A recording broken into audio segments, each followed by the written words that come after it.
Welcome back to Unleashed with Jon Z and Nati. Today we're going to be talking a little bit about NFL free agency, NBA MVP race, and the March Madness tournament, which just started a few days ago. So welcome, guys. How is it being back? It's great to be back. I know it's been a while. Nati, the last time we talked, we were talking about Super Bowl stuff. So it's nice to see since the Super Bowl to today, all of these moves in the NFL that have been happening, and we're going to get into it. It's going to be really heated because there's been a lot of movement, a lot of shaking since the end of the Super Bowl. Yeah, agreed. Looking forward to chatting it up once again with John, and it should be another fun one. All right, so let's get right into it. As you said, lots of moves being made. John, I'll start with you. Who are the winners and losers so far of the NFL free agency? All right, I got a comprehensive list here, so everybody pay attention. Number one, New England. Now, you could say, oh my gosh, they did horrible last year, no Tom Brady. Here's the thing. When you spend $250 million, you're sending a signal. We're in it to win it. And I know they went the discount route on the quarterback. They brought back Cam Newton. My philosophy is this. You've given him enough weapons at this point. If he can't prove anything, if he can't perform, then this is on him. You've given him two great tight ends. This team looks much better than they did last year. I'm very happy with the moves they've made. Washington, Nati's team, I think they're a winner. Ryan Fitzpatrick, great bridge quarterback, who I think could win them some games in certain situations. I could see him going 10-6. I mean, they won with Alex Smith. They should be able to win with any quarterback. And they added Samuel, the wide receiver, Curtis Samuel. They found ways to strengthen their secondary as well. I like what they're doing on both sides of the football. And then the Giants, too. They got Kenny Golladay. I understand they kind of overpaid for him a bit, but they also brought in Kyle Rudolph, John Ross. They're setting up Daniel Jones for success. And there's a guy who really hasn't proven much in the NFL. Now, granted, he hasn't had many weapons, but this is going to be a prove-it year for him, similar to Cam in New England. So those three teams are my winners. Now, my losers, the Chiefs. The Chiefs caught two top offensive linemen. Do we remember what happened in the Super Bowl? Patrick Mahomes was running for his life. And now they caught two of their top offensive linemen. The guy has no protection anymore. So that was not a good move on their part. The Raiders have traded three of their starters from their offensive line. What is it with the NFL and offensive line help? If anyone who knows Chicago, and they're here watching the Bears, we all know how important the offensive line is. And you see other teams just cutting top-end offensive linemen. It's really scary for those quarterbacks. And then finally, of course, the Bears. And we'll get into this, I'm sure, as the show moves forward. But when you tell your fan base, hey, we're going to get Russell Wilson or Deshaun Watson, and you turn around and sign Andy Dalton and let go of Mitch Trubisky, you ended up signing for $2.5 million, then let Kyle Fuller go because he's a cap casualty because you spent money on Andy Dalton, that to me is a big problem. Well, John, as I've told you off camera, I don't think the Bears promised anyone that they were going to get Russell Wilson or Deshaun Watson. That was a bunch of the media just, blowing smoke up everybody's you-know-what. Honestly, I think, with the Andy Dalton move, while it's not spectacular by any means, I feel like you have to wait to see what they'll do in the draft. If they don't pick up a quarterback, absolute disaster. I agree with you there. But I still feel like we have to wait until the end of April and see what they do in the draft. Maybe they trade up and get one of the young studs, a Trey Lance or a Mac Jones. We'll see about that. But in terms of my winners and losers, we actually had a lot of overlap. I'm not going to lie. I will say, though, with the Patriots, just because you spend the most money in free agency doesn't automatically make you a winner. They overpaid on a lot of guys like Nelson Aguilar, even their tight ends, Hunter Henry. I know everybody talks about him as being the stud tight end, but he's so injury prone. He misses so many games year in and year out. Our mutual friend Paul had him in fantasy football last year, and he knows Hunter Henry availability is not his strong suit, and that is a problem when it comes to New England Patriots because of the fact that they don't have very good outside weapons. So they're going to rely on their tight ends as much as possible this upcoming season. But in terms of my top winner, of course, it's my team. It's my team, the Washington football team. That's where value meets need. They pretty much covered all the bases this free agency period. They franchise tagged all-pro right guard Brandon Sheriff. And while it was pretty pricey, right, $18 million over 1 year, he's still one of the best offensive guards in the entire NFL. So good on them for doing that.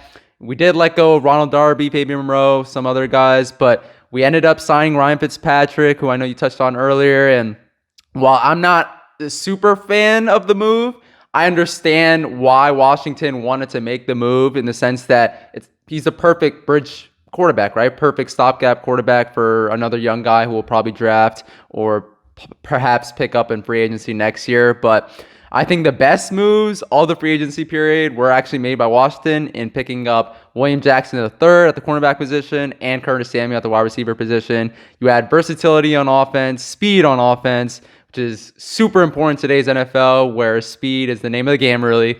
And then in the defense, you already had a top 5 unit, right? And you add another stud lockdown cornerback, William Jackson. So I'm excited there to see Washington really defend their crown in the NFC East this upcoming season. And my other winner is actually not a team, but it's a player. And it's a former Washington football team player. And that guy is Trent Williams.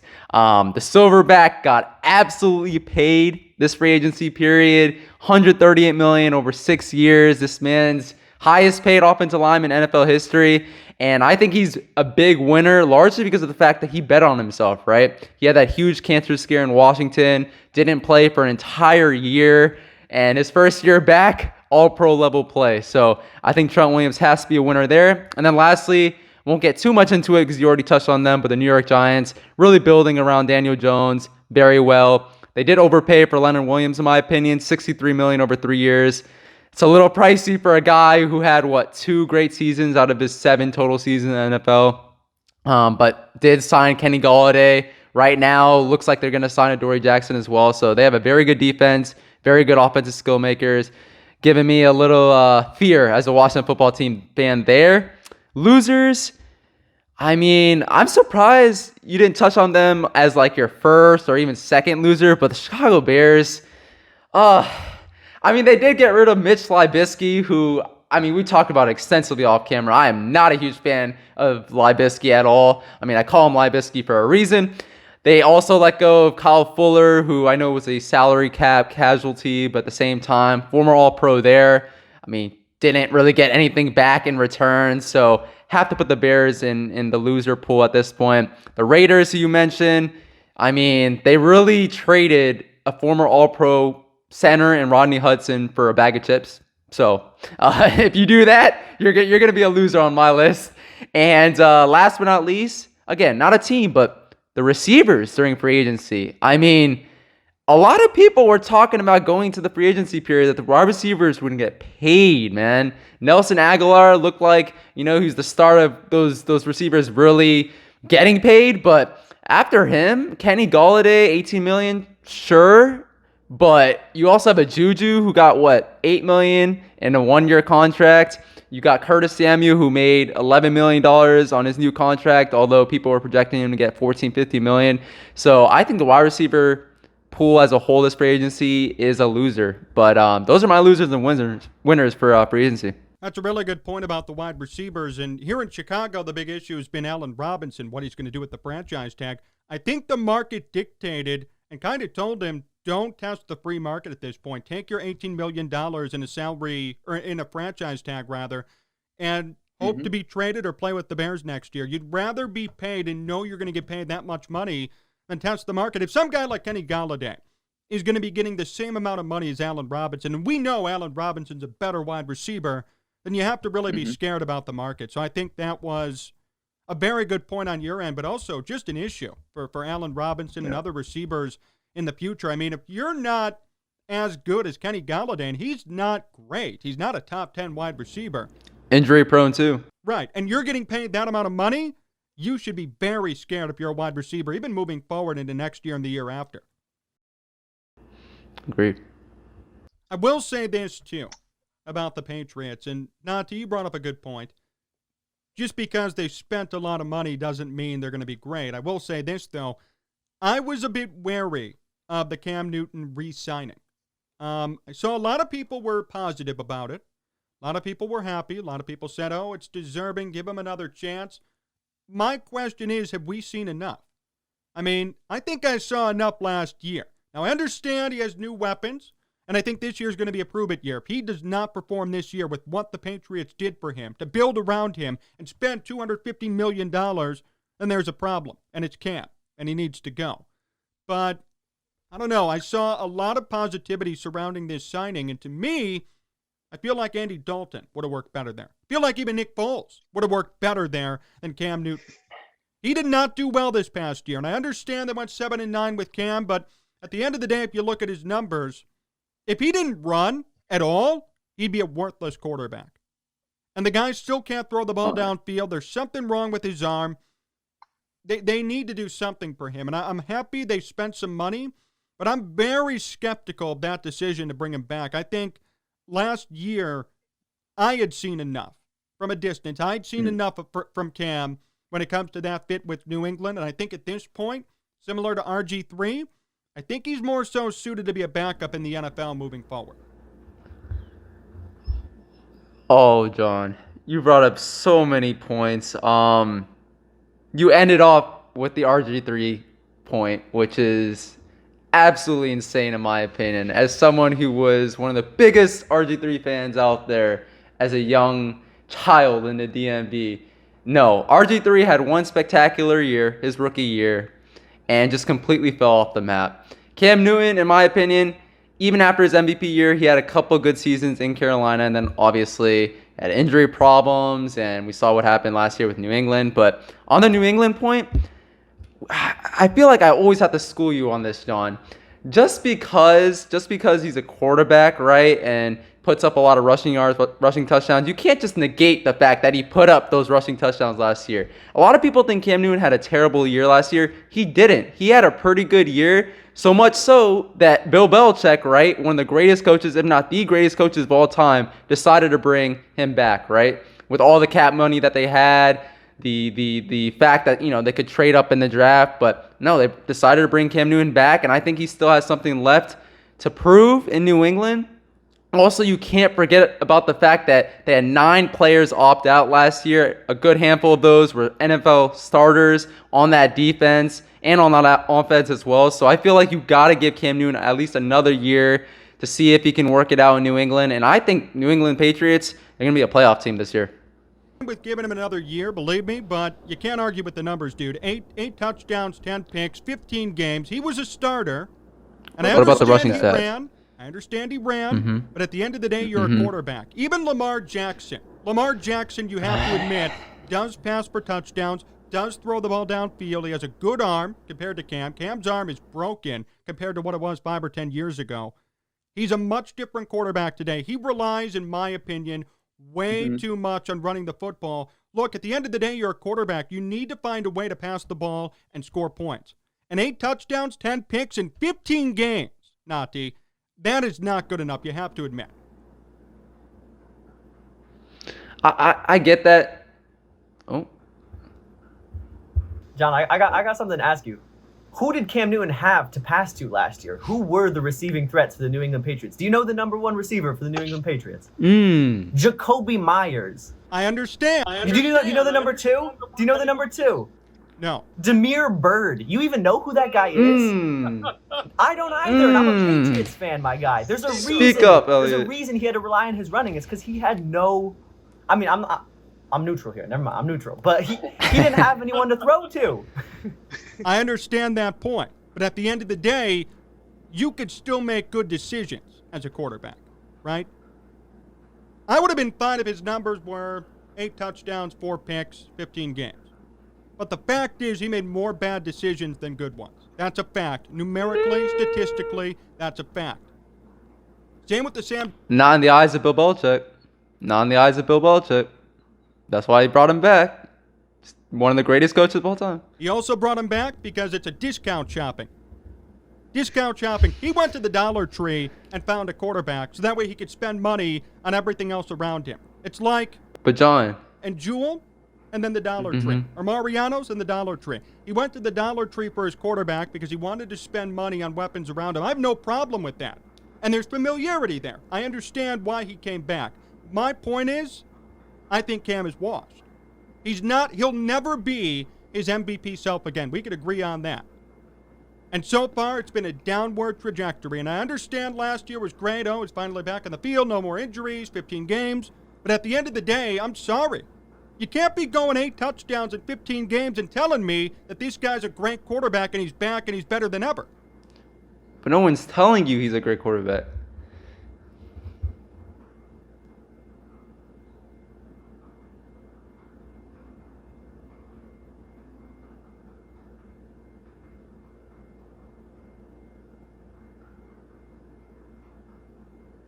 John, if the Patriots really wanted to go to the Dollar Tree to pick up a quarterback, I feel like they probably would just pick up a quarterback in the draft, right? A young guy on a rookie contract. So I still don't think you could bring up that with the Cam Newton move, especially because I believe he's getting paid upwards of $10 million this year with incentives. So it's not the cheapest of contracts for quarterbacks in this league right now. And also, again, I keep harping on this, but I mean it. There's a reason why a great coach like Bill Belichick decided to bring back Cam Newton, right? It's not just the fact that he took a flyer on Cam Newton for the first year, right, like we saw last year. There's a reason why he decided to bring him back, and it's more so because of the fact that he wanted continuity at the quarterback position, did like what he saw to Cam Newton in some aspects last year, so much so that he decided to bring him back. So I feel like you've got to factor all those things in, and, who knows, maybe they could pick up a quarterback still in the draft, but I feel like the Patriots with Cam Newton under center at least have some stability at the quarterback position, which is what Bill Belichick was looking for. I'll give the guy a chance, but I am not expecting much.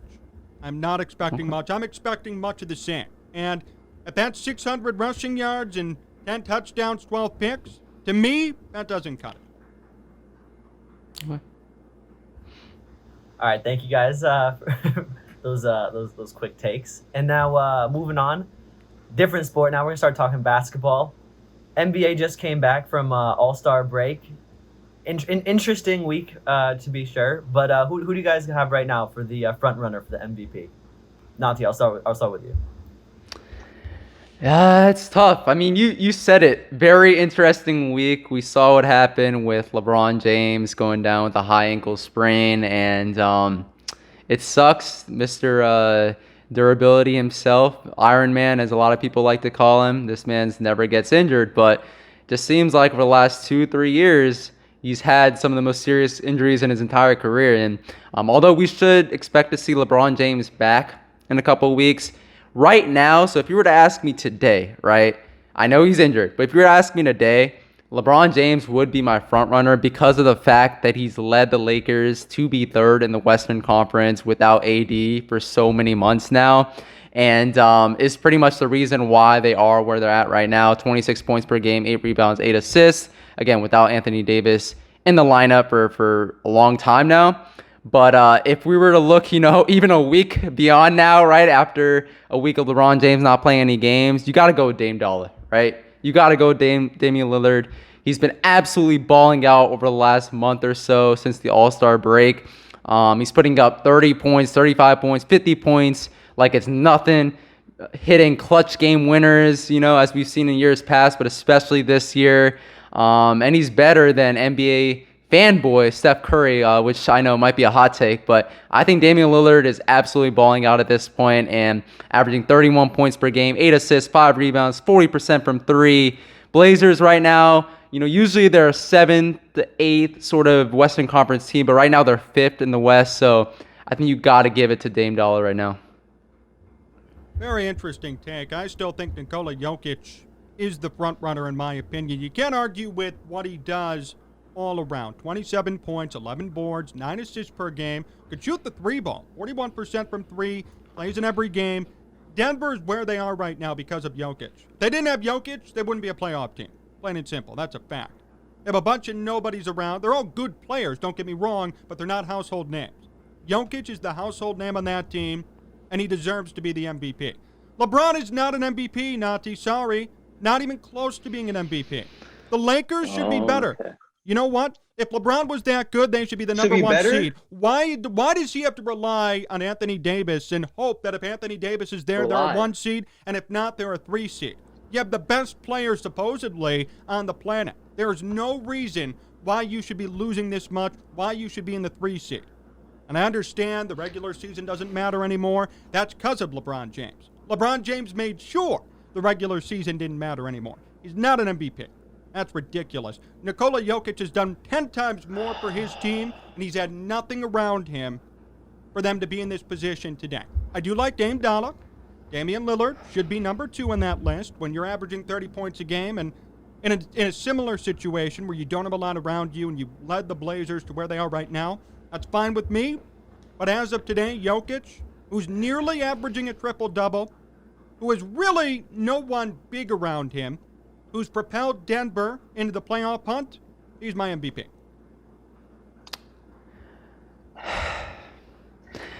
I like the Jokic pick. Although I will say, you know where the Nuggets rank right now in the Western Conference? Bam. They're standing? Yeah, exactly. And you know who's above them right now? The Lakers. And Damian Lillard's team as well. So, okay, with your LeBron point, man, that Chicago hate is coming out of you right now. So LeBron James, you know who's his second best player on the Lakers right now without Anthony Davis? Kuzma. Although Kuzma has not done well, I will say that. Kuzma's actually, to me, been a disappointment. Yeah. Jokic's second best player is Jamal Murray, correct? Correct. Yeah. So if LeBron James were to stay healthy, obviously he's not, right? He's probably going to miss a couple of weeks. I'm sorry. You just have to put him at number 1. He's carrying the Lakers to the 3rd seed, which is above the Blazers and above the Nuggets. And he's doing it without an all-star next to him right now. Anthony Davis has missed, again, a couple of months up until this point. So I feel like LeBron has to be number 1. And then with the Dame Dollar pick, the only reason why I put him above Jokic at this point is because of the fact that, again, the Trailblazers are above the Nuggets right now in the standings, I believe. And Damian Lillard has just been on an absolute tear since the All-Star break. Again, 35, 40, 50 points a game, like it's nothing. And I just think he definitely deserves to be the top spot right now. Jokic, I mean, he had an absolutely wonderful start even before the All-Star game, but I just think Damian Lillard has overtaken him a little bit since the game. So that's how my rankings are right now, but I just can't handle the LeBron disrespect, John. It's just too much. It's too much. I will say this. I'm very, very happy, and I'm actually very proud of you, Nati. You did not mention James Harden. Thank you. Thank you for not mentioning James Harden in the conversation. I've heard so many people tell me James Harden's up there, James Harden's up there. You know what? You have 2 other superstars around you. You're averaging 25 points per game, and the Nets have still shown flaws. Still. There is no reason why they should be anywhere near that and why Harden should even be in this conversation. So I'm happy that you did not mention his name because I would have really went off on you. It's for the same reason why I didn't mention, and a lot of people didn't mention KD, right, as being an MVP contender when he was on the Warriors. I'm sorry, when you're on a stacked team like that, you just cannot be an MVP contender, in my opinion. I will say, though, the Nets are pretty good right now. They've been on a tear since the All-Star break as well, so look out for them. And right now it's probably, Nets versus, we'll see if Anthony Davis, LeBron James come back, but I'll still have it be Nets versus Lakers. I just think no matter what seed they are, 8th, 7th, it doesn't really matter. They'll find a way to make it to the finals again. I agree with you. As long as LeBron and Anthony Davis are healthy for the playoffs, even if they're an 8th seed, they're going to be in the finals. I agree. For sure. All right. And if we shift our focus one more time, we're just going to be moving down a few years. Obviously, March Madness has been going on for a few days now. I mean, yesterday and days before, we've seen some crazy upsets, of course. Oral Roberts coming through, making it through to the Sweet 16, I believe. Yeah. They're in the Sweet 16 right now. The number 1 projected pick, Cade Cunningham, doing absolutely nothing for his Oklahoma State team. What do you guys have? What thoughts you guys have on the men's tournament so far? John, you'll start with you. I'll use this opportunity as a PSA to the viewers. Do not fill out a bracket. Do not waste your time filling out a bracket ever again, and this year should prove it. You've got so many upsets. You've got games being called no contest because of COVID, and the higher seed just advances. There is no way you could ever predict what's going to happen in this tournament, and this year's proven it in a good way. Hey, Loyola Chicago taking down Illinois really satisfied me. And I'm not an Illinois hater by any stretch of the imagination, but you know what? All year long, I've seen everybody, because everyone around here is an Illinois fan. Everybody's saying they're great. They're like the 2005 team with Luther Head and Darren Williams. They couldn't carry that team's jockstrap. They couldn't carry that team's jockstrap. If you're losing to Loyola Chicago in the round of 32, you are not even close to that team. And I remember watching that team myself, that 2005 team. My first memory of college basketball. You really think you're there? You really think you match up to that team? I saw them taking pictures. I saw them replicating the same poses that Darren Williams and Luther had made and posting them on Twitter as a marketing gimmick. That's what it is. It's a gimmick. This team was a gimmick this year. So I'm so happy, and it fueled me up when I saw them lose, because I am sick of the Illinois banter. I'm sick of people saying this team's better than that one, and this team's great, and they're going to win. They have done absolutely nothing, and the tournament has finally proved it. The tournament always tells the truth at the end of the day. It always tells the truth. The hype goes out the window. You could be a 1 seed, you're done. So I'm very happy to see that play out, to see the rest of these upsets. Okay, so first off, forget about the no fun league that is the NFL. We got Mr. No Fun John right here with the no brackets take. Come on, John. It's just all in good fun. Like, I understand, brackets get busted after the first game. I mean, it's usually how it works. But this year, obviously, there have been a lot more upsets. I get that, I really do. But it's all in good fun. If you want to fill out a bracket, this is my PSA to you. Do so. I mean, it's not going to hurt. There's no risk to it. It literally takes, a couple minutes. Maybe if you want to really think about your picks, a couple more minutes. But, I mean, usually people think about their picks even more. Actually, do not end up doing as well as those who just pick teams because of their names or their mascots. So, good on you. Good luck with that. But in terms of your other pick or your other commentary about the tournament, yeah, man, there's been a lot of upsets. Oral Roberts, as Elliot mentioned earlier, Oregon State, Ohio, who I was particularly happy for because of their stud point guard, Jason Preston, who had that amazing presser after the game, after the upset against UVA, and basically talked about how much the upset meant to him after the trauma that he's dealt with throughout his life and the fact that he lost his mom early on. So, good on them. Ohio looks like a very good team.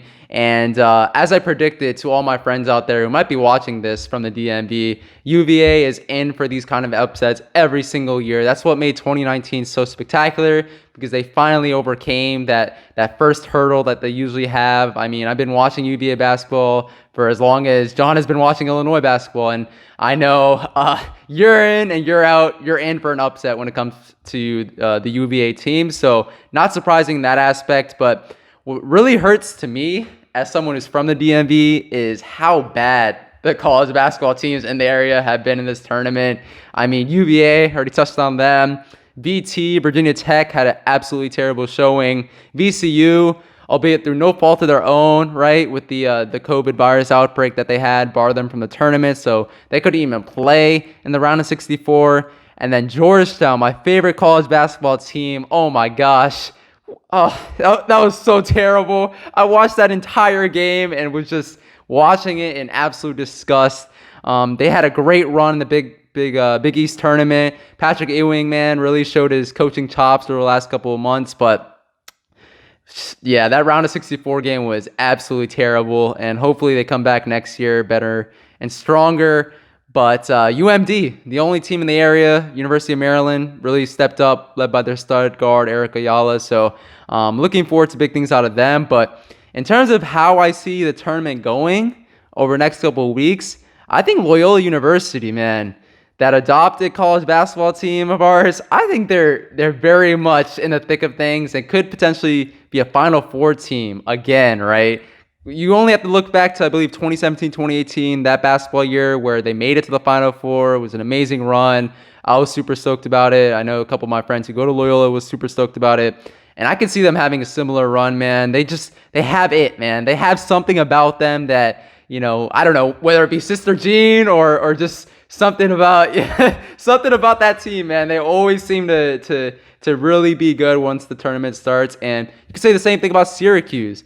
Every time Syracuse is predicted to be a top seed in the tournament, they always fall short of expectations. But when they're a lower seed, they always seem to make a run. And I think this year might be another one of those runs, to be honest. Jim Boeheim, I mean, he's still coaching his life out as he's done over the last, couple decades now. And so I see those two teams as being legitimate threats. And then you also obviously have Gonzaga, Baylor, Michigan, and Roll Tide, Alabama, as well as a college basketball team, not college football, who look to be a legitimate threat as well. So I look for big things out of this tournament and some more upsets, but I think Gonzaga ultimately will beat out, wait for it, Loyola Chicago in the national championship game. Very good point. I agree. I think Loyola actually has a pretty easy path, and I shouldn't emphasize the word easy, but I will here because they got Oregon State, and then they got the winner of Syracuse and Houston. I could see them going to the Final Four. I still like Gonzaga. I agree with that pick. Michigan will also make a big run. But Nati, I did want to mention, you talked about Virginia being an upset favorite, how they'd always make upsets. Do we want to talk about 2018, or are we going to put that in the past? I just want to make sure. UMBC. I mean, we could talk about it because that was a DMV team that beat out UVA. But yeah, we could talk about it if you want. But it just shows. Yeah. I'm just kidding around. But I do agree. I think Gonzaga has this one. They're the favorite at this point. I think Loyola is going to make a very good run. If you overcome Illinois, number 1 seed, I mean, anything is possible at this point for them. Yeah. And they're playing very well, and they're distributing the basketball well. They're playing with energy. I could see that happening. So I would probably agree with a Gonzaga win. Mm-hmm. I think Loyola will not make it, though. I think they're going to finish up in the Final Four. But I see Gonzaga in the end pulling this out and winning the whole tournament.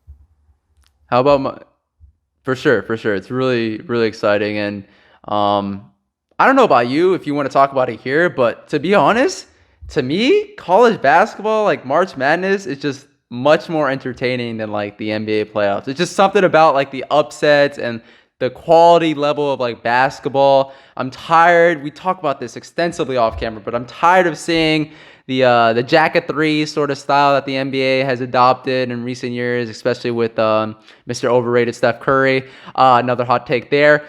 But I just love it, man. Just seeing the kids just play their hearts out, and it really means something to them. And I think that's important with basketball, right? It's all about family, community, and I mean, sure, you're gonna get that in the NBA, especially today with the brotherhood and all that. But it's just something about college basketball that's really entertaining to me.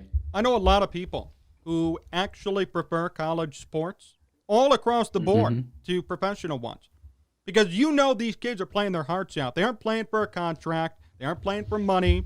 They aren't playing for really even fame. They're playing to be drafted and to go to that next level. So the incentive is there for them to literally play their hearts out. And what that translates to is entertaining basketball, entertaining football, baseball, whatever it might be. The NBA, we could go on about this. We'll probably have to do a different episode about this because I could go on for days. And we texted about this yesterday. I am just so disgusted and so done with the NBA. It's really a joke. The jack 'em up 3 style is a thing, but I call it Harlem Globetrotters basketball. That's what it is. It's Globetrotters basketball. They face the Generals every night, and at the end of the day, we all know who's going to win. It's going to be the Globetrotters. And in this case, it's going to be the Lakers or whatever team is up near the top each and every year. And it's so sickening to watch. I feel bad for the fans more so than anything, because you have invested fan bases. Like here in Chicago, a lot of people love the Bulls. They're really invested. They think there's going to be a future in a rebuild. You don't know that.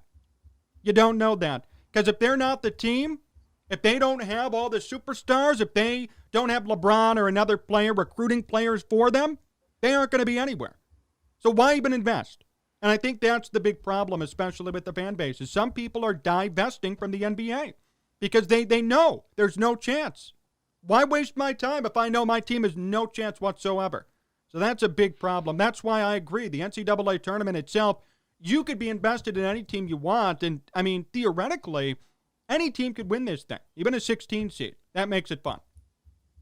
Yeah, while I agree with your premise, and we've talked about it again extensively, while I agree with your premise that like the NBA is, the Jacket 3, the everything you want to talk about it. I don't know about Harlem Globetrotters basketball. I'm not going to go that far, but I really do get that. But at the same time, I feel like the difference between me and you is that like I would still watch the NBA. Like I would still watch, all these teams playing. The only thing for me though is like I feel like the NBA playoffs is still, at least the last couple years, right? The post Warriors dynasty that they had. I think it's been actually kind of entertaining just seeing the Raptors just totally shock the world and capture that NBA Finals crown a couple years back. And the Lakers last year, who I know sure were the favorites to win it, but it wasn't really an easy path for them to win it. And we also had the bubble, right, which was a whole different thing and was definitely entertaining, gave us some entertainment over the summer. So I won't go as far to say that like it's just completely destroyed. I will say there are definitely several faults. I mean, we talked about this yesterday as well, but being ejected after trash talking players, like what kind of NBA is that? It's becoming super soft now, but again, when it comes down to it, the NBA playoffs is still entertaining to me personally, and I will just say though, March Madness, because of that upset factor that you had, because of the fact that you have college players, right? Like you said, living out their dreams of just playing at the college level and trying to hope, maybe to capture a spot on the next level. I think when you couple those two things together, that's where college basketball and March Madness overtakes the NBA playoffs. But I'll still watch both. I mean, it's still basketball at the end of the day. All right, well, that's all we got for today. Thank you for tuning in for our second episode of Unleashed with Jon Z and Nati.